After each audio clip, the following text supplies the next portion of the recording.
The Dirty Dozen is often remembered as a rough-edged World War II action classic. A group of condemned soldiers, a suicide mission, a hard-nosed commander played by Lee Marvin. But what audiences saw on screen was only the clean version of the story. Behind the camera, this film was chaos.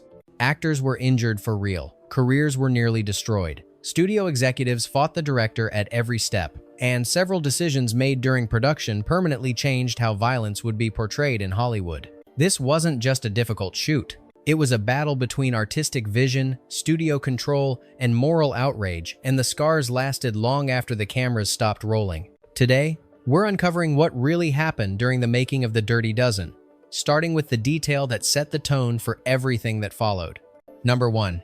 The film's violence nearly earned an unprecedented X rating. The version of The Dirty Dozen audiences know today is not the version that was originally cut. Early edits contained significantly more graphic material, especially during the chateau assault. Extended shots showed enemy officers and women burning alive, with little suggestion or restraint. The imagery shocked even seasoned studio executives. When the newly formed MPAA review board evaluated the footage, they issued a warning. If the film were released in its current state, it would receive the most restrictive rating available. For a major studio production in 1967, that classification would have been commercial suicide. Director Robert Aldrich refused to comply at first. He believed the violence was essential to the film's moral argument that war is ugly, final, and unforgiving. The standoff lasted until the studio made it clear there would be no release without cuts. Nearly 7 minutes of footage were removed. Even after the edits, the film still pushed boundaries, receiving a rating that was unusually harsh for its time. The removed material has never been publicly screened, and its whereabouts remain uncertain. Some believe Aldrich preserved a copy privately. Others believe it was destroyed to prevent future disputes. What's undeniable is this: The Dirty Dozen didn't just challenge audiences, it forced Hollywood to confront how much violence it was willing to show and who got to decide where the line was drawn. Number 2. The U.S. military officially condemned the film and tried to stop it. Unlike most Hollywood war movies of the era, The Dirty Dozen received no cooperation from the U.S. military. In fact, it received the opposite. After reviewing the script, the Department of Defense issued a formal condemnation, calling the film a gross distortion of military justice and operational ethics. Officials objected strongly to the idea that condemned prisoners would be recruited for sensitive missions, arguing it undermined public trust in the armed forces. The reaction didn't stop at criticism. The Pentagon denied all technical assistance and went further by circulating internal memoranda, discouraging active duty personnel and reservists from participating as extras. Military publications ran editorials urging service members to boycott the film entirely. Even high-ranking commanders publicly voiced disapproval, framing the movie as irresponsible at a time when the United States was already deeply involved in Vietnam. Ironically, the condemnation worked in the film's favor. Civilian audiences were drawn to the controversy. What the military saw as a threat to discipline, moviegoers saw as honesty, a war film unwilling to pretend that violence came with clean hands. Number 3. Robert Aldrich secretly filmed a darker ending and the studio destroyed it. What audiences have watched for decades isn't the ending Robert Aldrich wanted. Without studio approval, Aldrich shot an alternate conclusion in which none of the condemned soldiers survived, not even Major Reisman. The sequence ended with German forces discovering the bodies, followed by a somber military ceremony honoring men who died still marked as criminals. When MGM executives discovered the unauthorized footage during editing, they were furious. The film had been marketed as a hard-edged action thriller, not a nihilistic statement about the futility of war. Executives ordered Aldrich to abandon the ending immediately. According to multiple accounts, the alternate cut was intercepted and destroyed before it could ever be screened publicly. Aldrich never forgave the decision. Years later, he claimed the released ending softened the film's moral impact, turning sacrifice into survival and discomfort into relief. The version audiences know isn't the director's truth. It's the version the studio believed people could tolerate. Number 4. One actor suffered permanent hearing loss and received almost nothing in return. Realism came at a devastating cost for actor Elmer Maudlin, who played one of the condemned soldiers. During the chateau assault sequence, performers fired blank rounds from authentic World War II weapons at close range. Ear protection was minimal, and safety standards were far below anything acceptable today. After multiple takes, Maudlin experienced severe ringing and disorientation. Production medics dismissed the symptoms as temporary. Filming continued. It wasn't temporary. Medical evaluations later revealed permanent nerve damage, leaving Maudlin with significant hearing loss for the rest of his life. The injury affected both his career and daily existence. Despite this, compensation from the studio amounted to little more than a short-term payout equivalent to a few weeks' salary. His workers' compensation claim was denied due to liability waivers signed before production. The system protected the film, not the person. The movie captured the brutality of war on screen. Behind the scenes, it quietly inflicted its own. Number 5. The film triggered an international diplomatic backlash. The controversy surrounding The Dirty Dozen didn't stop at American borders. When the film reached Europe, officials in West Germany reacted with outrage.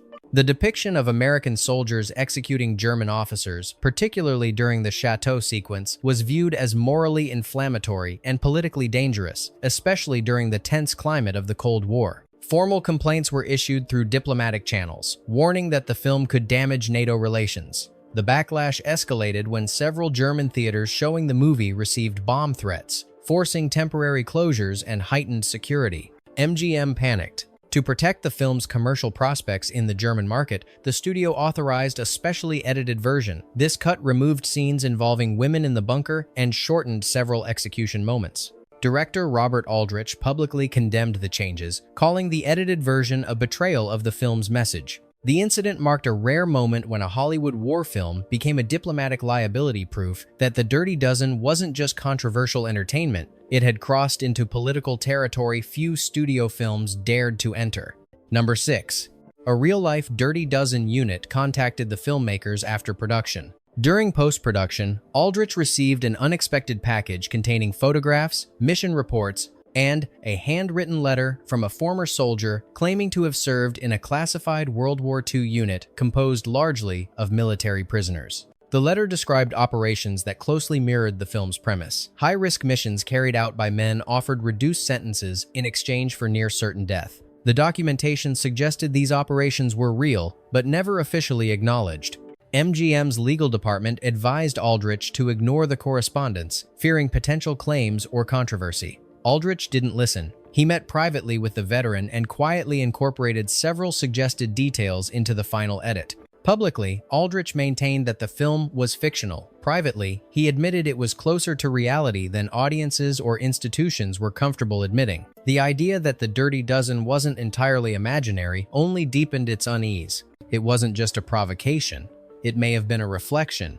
Number 7. Endless reshoots nearly doubled the budget and destroyed studio relationships. What began as a 14-week shoot stretched into a production nightmare lasting nearly twice as long. The cause wasn't weather or accidents. It was Robert Aldrich's refusal to compromise. After completing scenes exactly as written, Aldrich routinely ignored studio feedback and reshot entire sequences without approval. He filmed alternate versions, darker versions, and more violent versions, all while costs spiraled out of control. MGM executives grew alarmed as expenses ballooned by more than 80%. Studio head James T. Aubrey eventually flew to London to confront Aldrich in person, threatening to remove him from the project entirely. A deal was struck. Aldrich could finish the film his way, but only by sacrificing a significant portion of his back-end profits. He accepted without hesitation. The film became a success, validating his instincts, but the damage was permanent. MGM never hired him again. Aldrich won the battle for creative control, but lost his place within the studio system. Number 8. John Cassavetes used his paycheck to finance an independent film classic. John Cassavetes didn't join The Dirty Dozen for prestige or creative fulfillment. He joined it for money and not for himself. At the time, Cassavetes was already committed to making Faces, a deeply personal independent film that studios had no interest in funding. The only way to make it happen was to finance it himself. His role in The Dirty Dozen provided exactly that opportunity.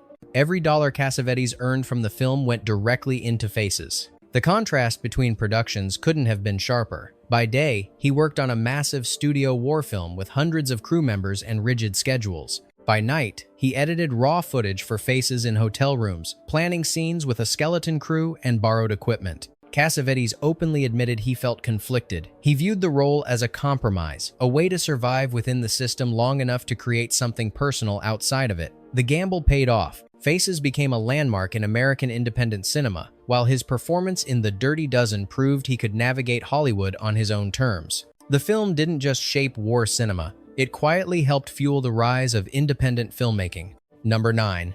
Lee Marvin trained the cast using real military discipline. Lee Marvin didn't prepare for his role by studying dialogue or camera blocking. Instead, he treated the cast like raw recruits. Before filming began, Marvin convinced director Robert Aldrich to give him time with the actors without cameras. Drawing on his experience as a Marine combat veteran, he put them through authentic military routines, early wake-ups, physical drills, endurance exercises, and tactical movement training. The goal wasn't realism for specific scenes, it was psychological conditioning. Marvin didn't care if actors knew their lines. He wanted them to move, react, and think like soldiers under pressure. Exhaustion was intentional. Frustration was part of the process. By the time filming started, many of the cast members weren't performing discipline, they were responding from muscle memory. Several actors later credited this approach with giving the film its unmistakable sense of cohesion. The unit on screen felt real because, for a brief time, it actually was. Number 10. The film directly influenced how movies are rated. When The Dirty Dozen premiered, its violence shocked audiences in ways few mainstream films had dared before. The most controversial moment, prisoners dropping grenades into a shelter filled with enemy officers, triggered widespread public outrage. This wasn't just moral panic. It became a turning point. Jack Valenti, newly appointed president of the Motion Picture Association of America, cited The Dirty Dozen as a key example when arguing that Hollywood needed a modern rating system. The existing guidelines were no longer capable of addressing films that blurred the line between entertainment and brutality. The movie's financial success complicated matters. Despite the controversy, audiences showed up. That combination, graphic violence paired with commercial reward, forced the industry to respond. Within 16 months of the film's release, the MPAA introduced the rating system still in use today, replacing the outdated production code. In that sense, The Dirty Dozen didn't just challenge audiences. It reshaped the rules governing what filmmakers were allowed to show. Number 11. The production accidentally started a massive forest fire. What was supposed to be a controlled explosion during the training sequences turned into a full-scale environmental disaster. High winds carried burning debris into the surrounding woodland near the filming location in England's Chiltern Hills. Within minutes, flames spread beyond containment. Nearly 20 acres of protected forest burned before local fire brigades could bring the blaze under control. Filming was halted for several days while authorities investigated. MGM was fined heavily, a staggering amount for the mid-1,960 seconds, and local officials imposed strict limitations on all remaining pyrotechnic work. Several exterior scenes had to be rewritten or simplified as a result. From that point forward, fire marshals monitored nearly every action involving heat or sparks. What had already been a hostile relationship between the production and local authorities deteriorated even further. The irony was impossible to ignore. A film about chaos and destruction had created the same thing in the real world. Number 12. The film's most iconic line was never in the script. Donald Sutherland's unforgettable inspection scene almost didn't exist in any meaningful form. On the page, it was written as a brief, functional exchange meant to move the story along. Sutherland saw an opportunity. Without informing the director or the cast, he created an exaggerated inspection routine, complete with stiff posture, odd gestures, and the now famous deadpan delivery that transformed the scene into a standout moment. The line that audiences still quote today was entirely improvised. Robert Aldrich was furious at first. Sutherland had ignored the script, altered the tone, and risked derailing the scene. But as soon as playback was reviewed, the anger faded. The moment worked not just as comedy, but as sharp satire. That single improvisation changed Sutherland's trajectory. He went from background performer to breakout presence almost overnight. More importantly, it proved that even within a tightly controlled and volatile production, moments of creative rebellion could still slip through and redefine the film. Number 13. The Chateau explosion used real dynamite and injured multiple crew members. The climactic Chateau assault wasn't created with miniatures or optical tricks. It was a full-scale detonation using real explosives on a life-size structure. Originally, the effects team proposed a controlled demolition. Aldrich rejected it, demanding something bigger and more violent.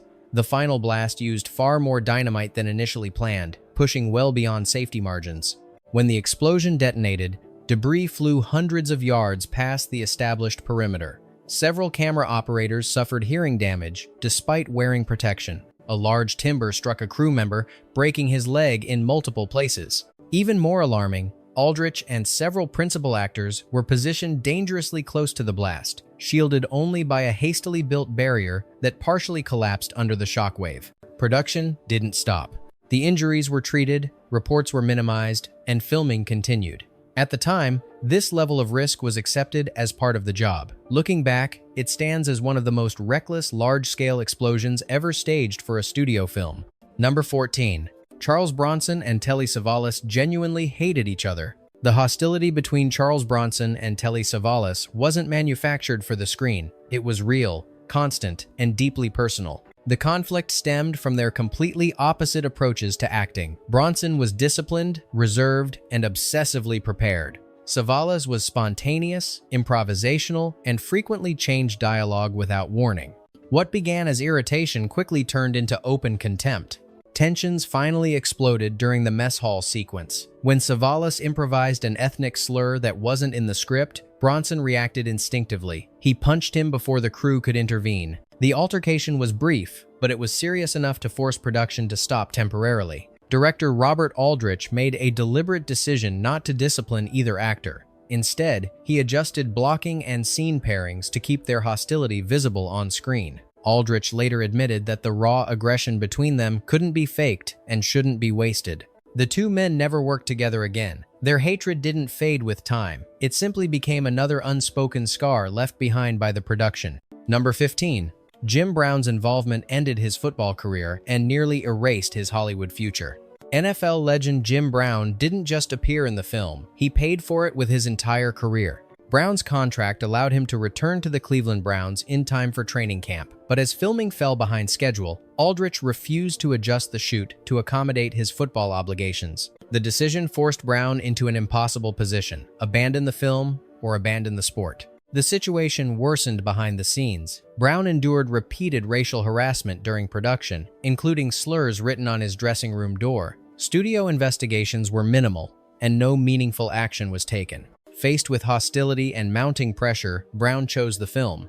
At just 30 years old, he announced his retirement from professional football, walking away from millions in future earnings. The decision sparked a bitter feud with team ownership that followed him for decades. Hollywood, meanwhile, offered no guarantees. His acting career stalled, and the promise that drew him into the project never fully materialized. What began as a temporary acting job became a permanent turning point. The Dirty Dozen didn't just tell a story about men used and discarded by the system. In Brown's case, it did the same thing in real life. Number 16. A training scene nearly killed an actor, and filming never stopped.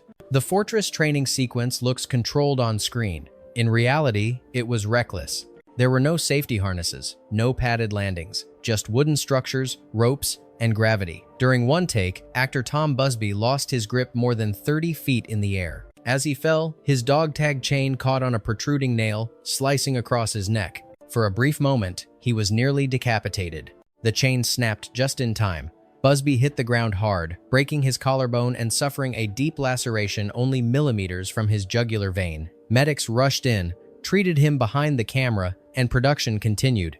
There was no shutdown, no investigation, no delay. Busby returned the next day, heavily bandaged. The crew simply adjusted camera angles to hide his injuries. In modern filmmaking, an accident like that would halt production for weeks. In 1966, it was treated as an inconvenience. The priority wasn't safety, it was finishing the film. Number 17.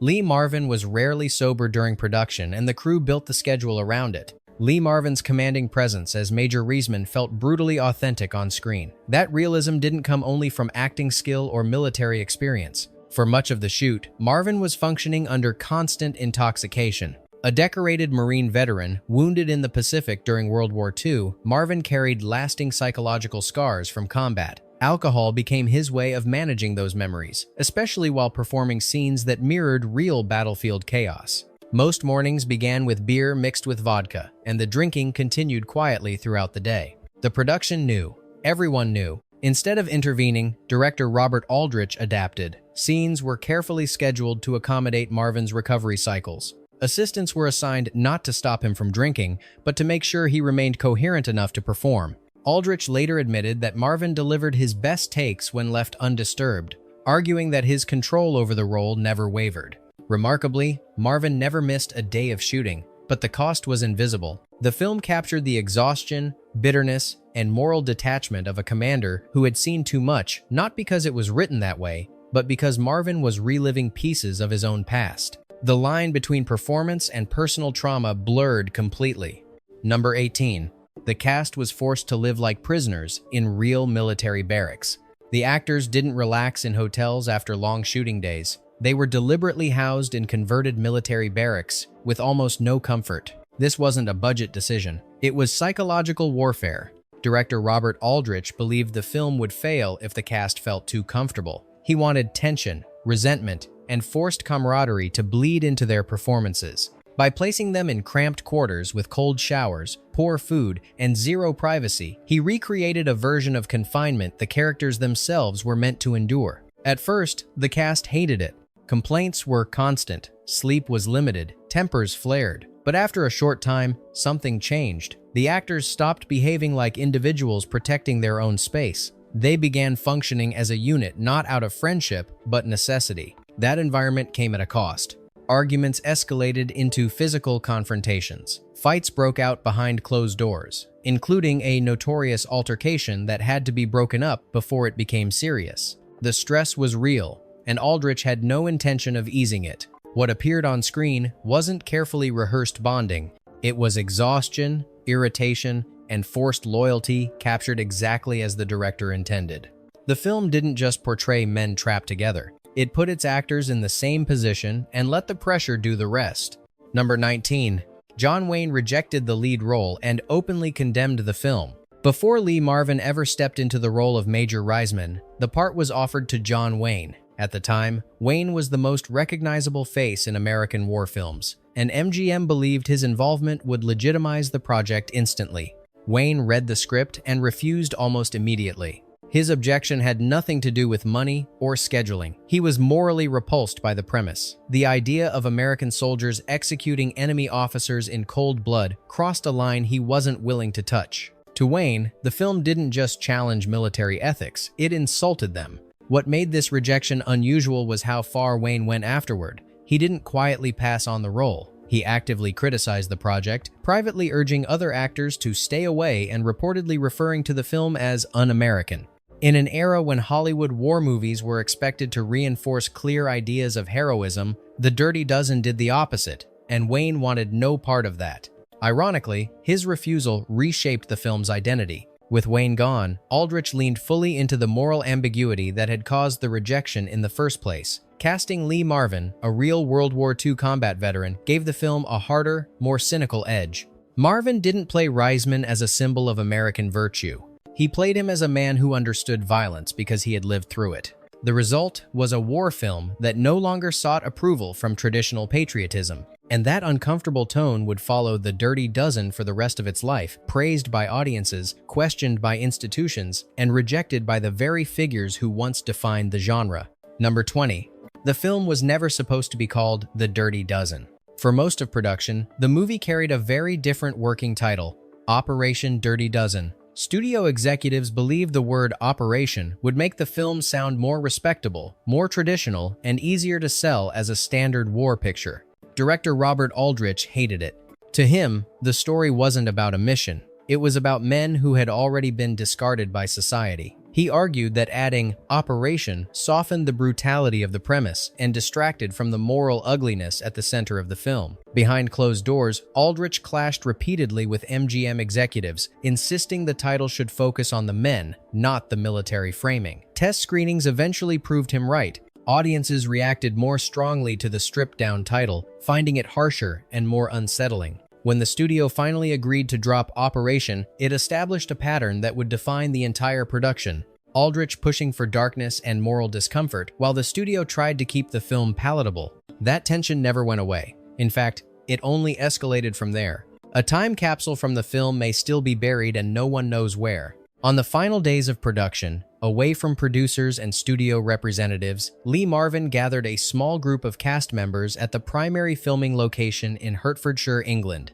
There was no camera, no publicity, just a quiet, informal ceremony. Marvin proposed burying a time capsule not as a marketing stunt, but as a personal record of what the production had demanded from everyone involved. Each participant placed a personal item inside, along with handwritten notes reflecting their experience on the film. According to later accounts, Marvin included his actual Marine Corps dog tags. Others contributed items tied directly to their careers or personal identities. The capsule was buried near a distinctive oak tree, with Marvin stating it should remain untouched for 50 years. What makes this story unsettling is how completely the trail disappears. Only 4 people were present. All of them are now deceased. No map was drawn, no coordinates recorded. The property has changed ownership multiple times, and the exact burial location was never officially documented. If the capsule still exists, it is now eligible to be unearthed. But without witnesses, it remains lost, a fitting metaphor for a film whose most honest truths were never meant to be preserved cleanly. The Dirty Dozen was never just a war movie. It injured people. It ended careers. It triggered diplomatic outrage, military condemnation, and forced Hollywood to confront the limits of on-screen violence. At the time of its release, many didn't know what to do with it. It was too brutal to celebrate, too successful to dismiss, and too uncomfortable to ignore. Institutions rejected it. Authorities condemned it. Yet audiences kept showing up. Time changed everything. What once felt dangerous became influential. What was seen as excessive became historical. The film helped reshape censorship, ratings, and the moral language of war cinema, not because it asked permission, but because it refused to. The men on screen were disposable soldiers sent on a mission no one expected them to survive. Behind the camera, the production treated reality much the same way. Some films age poorly, others wait for the world to catch up. The Dirty Dozen didn't soften with time. It simply revealed what had always been there.